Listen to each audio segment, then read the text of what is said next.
បើនិយាយសពទៅសូម្បីតែខ្លួនយើងក៏អត់ដឹងពីចិត្តខ្លួនយើងដែរហើយតើឲ្យអ្នកណាគេមកដឹងពីចិត្តយើងអ្នកទាំងអស់គ្នា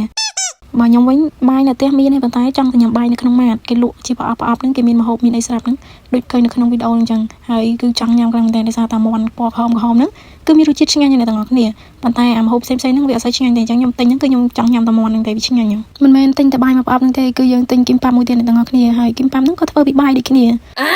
ខ្ញុំលើកហ្នឹងគេហៅគីមប៉ាប់អ្នកទាំងអស់គ្នាហើយមានច្រើនរសជាតិដែរប៉ុន្តែខ្ញុំអត់សូវចូលចិត្តរសជាតិផ្សេងៗទេហើយខ្ញុំយកនេះក៏អត់ត្រូវរសជាតិដែលខ្ញុំញ៉ាំដែរដោយសារតែរសជាតិដែលខ្ញុំញ៉ាំហ្នឹងគឺអស់អញ្ចឹងទៅយើងចេះតែយកញ៉ាំសិនអញ្ចឹងដោយសារតែក្លៀនចង់ញ៉ាំថ្ងៃខ្លះណាឃើញរសជាតិគីមប៉ាប់ដែលខ្លួនឯងចូលចិត្តញ៉ាំក្លៀននឹងចង់ស្រាក់ទឹកមាត់ធ្វើការបារើសម័យឃើញតែបានហូបទេដល់ពេលអញ្ចឹងមានណាថ្ងៃហ្នឹងក្លៀនគីមប៉ាប់ដូចគ្នាអញ្ចឹងក៏បានបបួលគ្នាហ្នឹងទៅមកដើម្បីទិញគីមប៉ាប់ហើយទៅដល់ហ្នឹងមានទិញតែគីមប៉ាប់ឯងទៅដល់ទិញទាំងម្ហូបបាយអីហូបហ្នឹងហើយតែម្ដងហើយចេញពីកន្លែងហ្នឹងមកគឺខ្ញុំទៅរកកន្លែងញ៉ាំអីភាសាទៀតរយសាហាវខ្លាំងមែនតើខ្លួនតូចទេប៉ុន្តែបើរឿងញ៉ាំវិញអត់ឲ្យចាញ់គេអ្នកធំទេរាល់ថ្ងៃហ្នឹងអត់មានអីអួតទេមានតែអួតរឿងញ៉ាំហ្នឹងឯងអ្នកទាំងអស់គ្នាដោយសារតែខ្ញុំកាលនៅខ្មែរគឺខ្ញុំអត់សូវប្រកែកញ៉ាំទេប៉ុន្តែតាំងពីមកធ្វើការនេះគឺក្លៀនសពគ្រប់បែបយ៉ាងហើយគឺថាសាំអីដោយសារតែនៅនេះអត់សូវសបោអីញ៉ាំតិចនៅស្រុកយើង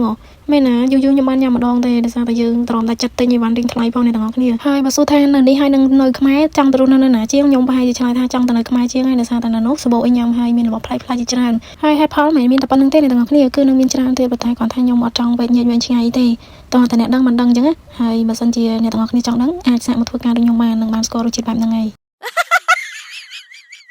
ប៉ុន្តែមិនមែនគ្រប់កន្លែងគឺសិតតែពិបាកទាំងអស់ទេមានកន្លែងខ្លះស្រួលកន្លែងខ្លះពិបាកអញ្ចឹងទៅអ្នកទាំងអស់គ្នាប៉ុន្តែបើសួរថាអ្នកមកដំបូងហ្នឹងទទួលការពិបាកដូចគ្នាអត់គឺគ្មានណាគេគេចផុតទេពិបាកដូចគ្នាអញ្ចឹងគ្រាន់តែថាទទួលរងសម្ពាធបែបផ្សេងគ្នាអញ្ចឹងទៅប៉ុន្តែបើពាក្យថាពលករមួយហើយគឺអត់ស្រួលទេអ្នកទាំងអស់គ្នាចូលតួកំសត់រឿងយូរទៅហើយឥឡូវវិលត្រឡប់មកចូលរឿងហូបអាហាររបស់យើងវិញអ្នកទាំងអស់គ្នាដោយសារតែខ្ញុំមានគ្នាតែពីរនាក់ហ្នឹងទេប៉ុន្តែគឺចាយដែលគាត់នៅញ៉ាំមួយខ្ញុំហ្នឹងគាត់ញ៉ាំហើយគាត់អាសាឡើងគីឡូអញ្ចឹងទៅគាត់អត់សូវញ៉ាំអីទេហើយបើថាខ្ញុំនេះវិញស្អីក៏ដាក់ចូលដែរហើយមិនចេះឡើងគីឡូឡើងអីទៅណាគេទេពេលខ្លះខ្ញុំក៏លួចសុបាយចិត្តនឹងរៀងខ្លួនឯងដែរដោយសារតែញ៉ាំអីច្រើនមកប៉ុណ្ណាក៏អត់ភ័យខ្លាចឡើងគីឡូហើយបើឡើងហ្នឹងគឺឡើងមិនទៅយូរអីប្រហែលទេយ៉ាងយូរគឺមួយអាទិត្យហ្នឹងស្រកមកវិញខ្លួនឯងតែម្ដងហើយខ្ញុំវិញបើថាបានចេញទៅក្រៅគឺត្រូវតែបានហូបដែរបើថាអត់បានហូបទេគឺអត់ចង់ទៅទេអត់ទៅចេញទៅឃើញនេះឃើញនោះចឹងចេះតែឃ្លានចង់ហូបចង់សាកចឹងទៅហើយម្ហូបខ្លះក៏ហូបកើតម្ហូបខ្លះក៏ហូបអត់កើតចឹងទៅយើងចោលលុយអ្នកទាំងអស់គ្នារៀងស្ដាយដែរប៉ុន្តែបើសិនជាយើងអត់ភ្លក់យើងអត់ដឹងថានឹងឆ្ងាញ់ឬក៏អត់ទេយើងចេះតែប្រឹងចាយទៅអ្នកទាំងអស់គ្នាកុំឲ្យគេផាកយើងចឹងណាហើយបើយើងចាយច្រើននេះទេយើងបានមកវិញហើយកាលពីប្រហែលថ្ងៃមុនហ្នឹងខ្ញុំបានផុសវីដេអូថាគេផាកលុយខ្ញុំអស់ចិត្ត40រៀលហ្នឹងហើយតាមពិតទៅគឺអត់ផាកទេអ្នកទាំងអស់គ្នាលុយហ្នឹងខ្ញុំត្រូវបានមកវិញទេ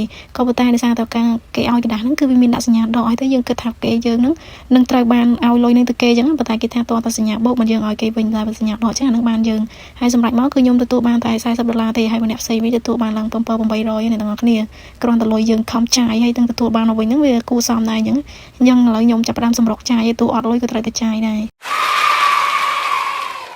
ជឿហើយមានមនុស្សអញ្ចឹងដែរនៅលើโลกហ្នឹងអ្នកទាំងអស់គ្នាហើយវីដេអូមួយហ្នឹងក៏បានឈានចូលមកដល់ទីបញ្ចប់ហើយអរគុណអ្នកទាំងអស់គ្នាដែលបានចូលរួមទស្សនាបាយ